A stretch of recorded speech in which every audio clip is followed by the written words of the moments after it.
नवनीत प्रिया जी कहूँ तू मोको पधराय श्री महाप्रभु जी के पास श्री गोकुल ले चल। અને જે પ્રમાણે આજ્ઞા થઈ અત્યંત ખેદ થયો છે।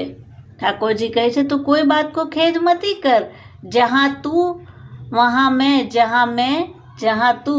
આવી મધુર આજ્ઞા કરી ગજ્જનને ધૈર્ય વધાવ્યું અને ઠાકોરજીને ઝાંપીજીમાં પધરાવ્યા। ગાડામાં બાકી બધી જે પણ ઘરમાં વસ્તુ હતી તે લઈને ચાલ્યા અને વૈષ્ણવને કહ્યું ઘરનું વેચી દામ કરીને શ્રી મહાપ્રભુજી પાસે પહોંચાડી દેજો। અને જ્યારે શ્રી વલ્લભ પાસે પધાર્યા તો શ્રી વલ્લભ કહે છે કે અચાનક કેવી રીતે પધાર્યા? કહે છે કે રાજ શ્રી નવનીત પ્રિયજીની આજ્ઞા થઈ હતી તે સમયે આપ શ્રીઅંગમાં સોંદો લગાવી સંગ લઈને પોઢ્યા છે અને એટલી બધી પૂર્ણ કૃપા થઈ છે કે એકવાર ગજ્જનને અક્કાજીએ પાન લેવા માટે પઠાવ્યા છે અને બસ થોડા દૂર જ જઈને તેઓ મૂર્છા ખાઈને ગીરી પડ્યા અને અક્કાજીએ બીજા મનુષ્ય પાસે મંગાવ્યા અને અહીંયા ભીતર જઈને જુએ તો શ્રી નવનીત પ્રિયજી શ્રી હસ્ત ખેંચીને બિરાજી રહ્યા છે કે જ્યારે અમારો ગજ્જન આવશે ત્યારે જ હું રાજભોગ આરોગીશ। ગજ્જનને બોલાવ્યા અને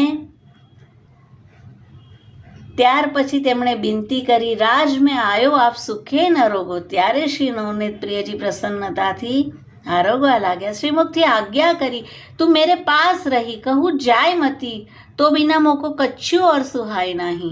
આવી રીતથી ભૂતલ પર રહ્યા છે અને જ્યારે એકવાર દેહ અશક્ત થઈ રાત્રિના શ્રી નવનીત પ્રિયજી ઝારીજી આપના લઈને તેને જલ પીવડાવી ગયા અને સવારે ચરણારવિંદમાં પ્રાપ્ત થયા।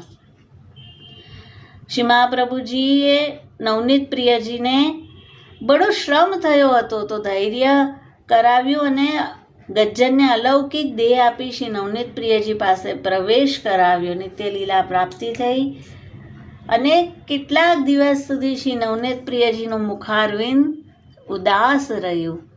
તો આવી ગજ્જન પર પૂર્ણ કૃપા હતી અને પુષ્ટિ માર્ગ એ છે કે જેમાં જીવ શ્રી ઠાકોરજી વિના ન રહી શકે તેની સાથે સાથે શ્રી ઠાકોરજી પણ તે જીવ વિના રહી શકતા નથી। પરસ્પર